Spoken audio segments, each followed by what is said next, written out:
കഫക്കെട്ട് എല്ലാവരെയും അലട്ടുന്ന ഒരു പ്രധാന പ്രശ്നമാണല്ലോ. പല രീതിയിലും ഇത് വരാറുണ്ട് കേട്ടോ. കുട്ടികൾക്കും മുതിർന്നവർക്കും ഒരുപോലെ കാണുന്ന ഒരു പ്രശ്നമാണ് ഈ കഫക്കെട്ട് എന്ന് പറയുന്നത്.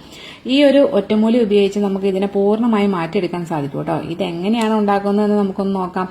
നമ്മുടെ വീട്ടിൽ തന്നെയുള്ള സാധനങ്ങൾ കൊണ്ട് തന്നെ നമുക്കിത് ഉണ്ടാക്കിയെടുക്കാൻ സാധിക്കേ. ഒരു ചെറിയ കഷ്ണം ഇഞ്ചി എടുക്കണം കേട്ടോ. അതുപോലെ തന്നെ കുറച്ച് 4 അല്ലി വെളുത്തുള്ളി എടുക്കണം. ഒരു നാരങ്ങയും ഇത്രയും എടുത്ത് നന്നായി ഒന്ന് ക്ലീൻ ചെയ്തെടുക്കാം. ഇഞ്ചി ഒന്ന് ചെറിയ കഷ്ണങ്ങളായി അരിഞ്ഞെടുക്കണം കേട്ടോ. വെളുത്തുള്ളിയും അതുപോലെ തന്നെ ചെറിയ കഷ്ണങ്ങളായി ചെറിയ പീസായി കട്ട് ചെയ്തെടുക്കാം. നാരങ്ങയും ഇതുപോലെ ചെറിയ കഷ്ണങ്ങളായി അരിഞ്ഞെടുക്കണം കേട്ടോ. നാരങ്ങയുടെ തൊലി കളയാതെ വേണം അരിഞ്ഞെടുക്കാൻ. എന്നിട്ട് ഇതെല്ലാം കൂടി ഒന്ന് മിക്സ് ചെയ്ത് ഇതിലേക്ക് 2 ഗ്ലാസ് വെള്ളം കൂടി ചേർത്ത് ഒന്ന് തിളപ്പിച്ചെടുക്കണം കേട്ടോ. ഏകദേശം 3/4 ഗ്ലാസ് ആകുന്നോടം വരെ ഇതൊന്ന് പറ്റിച്ചെടുക്കാം. ചെറിയ ഫ്ലെയിമിൽ വേണം കേട്ടോ ഇത് തിളപ്പിച്ചെടുക്കാൻ. കാരണം ഇതിന്റെ സത്തെല്ലാം കൂടി ഒന്ന് ഇറങ്ങി വരാൻ വേണ്ടിയിട്ടാണ്.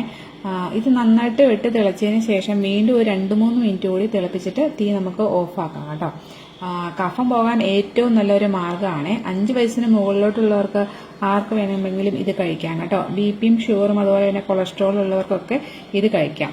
ചെറിയൊരു ചൂടിൽ 2 നേരം വെച്ച് ഇത് കഴിക്കാം കേട്ടോ. ഭക്ഷണം കഴിച്ചതിനൊക്കെ ശേഷം കഴിക്കുന്നതായിരിക്കും നല്ലത്. മൂക്കിലൂടെയും വായിലൂടെയും ഒക്കെ കഫം നന്നായി ഇളകി പോകുന്ന ഒരു ഒറ്റമൂലിയാണിത്. ഒരു 1/4 ഗ്ലാസ് വെച്ച് 2 നേരം ഇത് കുടിക്കാം കേട്ടോ. ഒരു 2-3 ദിവസമൊക്കെ ആകുമ്പോൾ കഫ ഇളകി പോകുന്നത് നമുക്ക് മനസ്സിലാക്കാൻ സാധിക്കും. എന്തായാലും നല്ലൊരു ഫലം നിങ്ങൾക്ക് ഉറപ്പായും കിട്ടും കേട്ടോ. ഈ ഒരു കൊച്ചു വീഡിയോ ഇഷ്ടമായെങ്കിൽ ഫോളോ ചെയ്യാനും ഷെയർ ചെയ്യാനും മറക്കരുത്. നല്ലൊരു വീഡിയോയുമായി നാളെ വീണ്ടും കാണാം.